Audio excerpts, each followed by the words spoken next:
All right. Hey, I'm not here alone today. The show is all hit it, my man. Let's do it. Let's talk.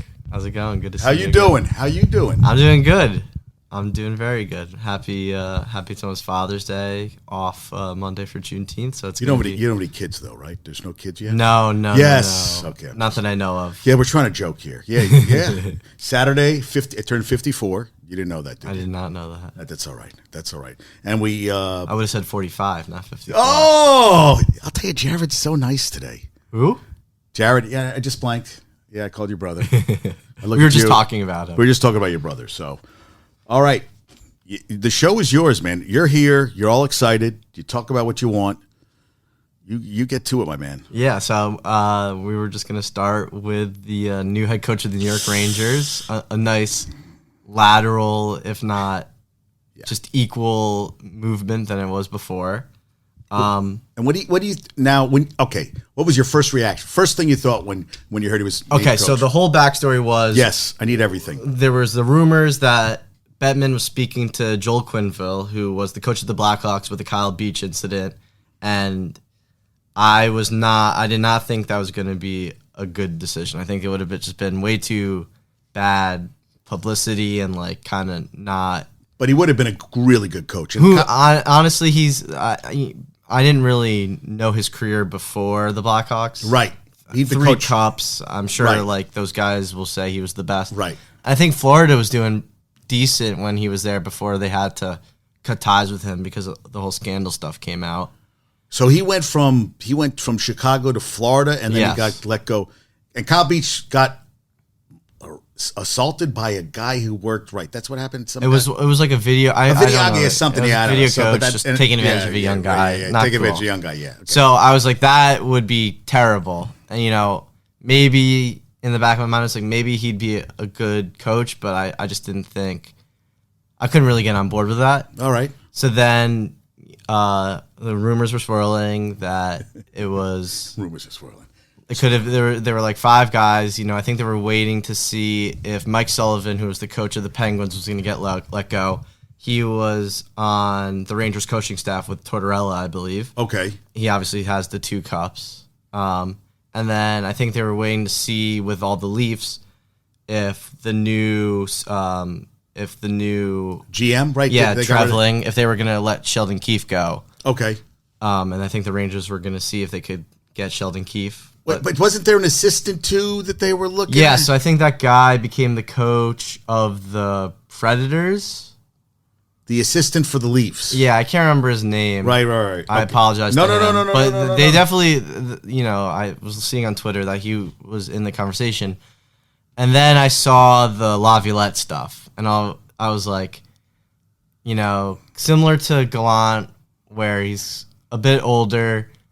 He's had past success, but he kind of wears out his welcome, and his teams regress after 2 or 3 years. I think you said it on the podcast two days ago that he's going to be around for 3 years, and then if nothing gets done, then they're just going to move on again. But that's what I was going to ask you. It sounds like so win now that it's are they going to give him maybe a year if things don't turn around? Because there's so many things I wanted to ask you. Yeah. Okay, so continue. Well, I'll get to it later because I know I got. Yeah. So then the Laviolette stuff came, and I was like, it's kind of not an improvement. Maybe you want to hear a new voice in the room, and the NHL has this issue of this guy had past success. They'd rather not go to giving a new guy a shot because then if it doesn't pan out which at all, it didn't with Quinn. Right. I think at that time, they're like, he's coached a lot of great players at BU who've gone on to be great players in the NHL. And then he just kind of wasn't really that developmental coach that some of the young guys really needed him to be.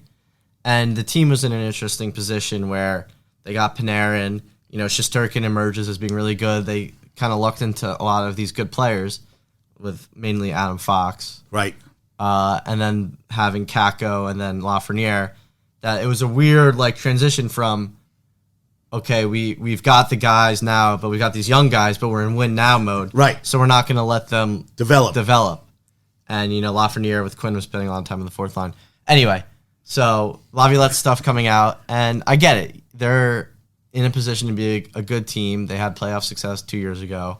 Obviously, came up a little short this year. Well, Game 7 sucked. Yeah, so what they score 15-3 and then 4-2. Yeah, I don't know. So here's the thing, and it's kind of sounds like Gallant's just going to get a lot of ricochets off this. They're basically saying that Laviolette has the ability to make adjustments on the fly, where people, I don't know if it was players or management, was like, Gallant wasn't really changing anything. He has a system. You play it. If you play it, you win. And it looked like Lindy Ruff kind of changed their approach a little bit after Game 2. And it worked. And the Rangers were just like, they just did the same thing, and it worked 3 games, but, And then it didn't work the others. Yeah, so he's going to take a lot of ricochet shots because, Laviolette can make adjustments on the fly. Like, he knows how to do that. But this is the thing I wanted to ask you. Yeah. Okay, so you have Laviolette. He makes the playoffs the first 2 years, gets knocked out with the Caps, doesn't make the playoffs. How do you get from there to the Ranger job? I mean, that's what I don't know. Right. How does that happen when you? It's like he failed. He failed upwards. And it's his 6th team now. I mean, he's coached pretty much everybody in the Metropolitan except the Devils, right? Caps, and the Penguins. Canes. Penguins. But good God, I don't know. And Drury had all this time. I just saw. So Hines was the guy, the former Predator coach. Okay. So I was. You were out so far out on John Hines. I don't. That's what I wanted to add. I said Ari can't be a fan of. No, but it's an even worse person.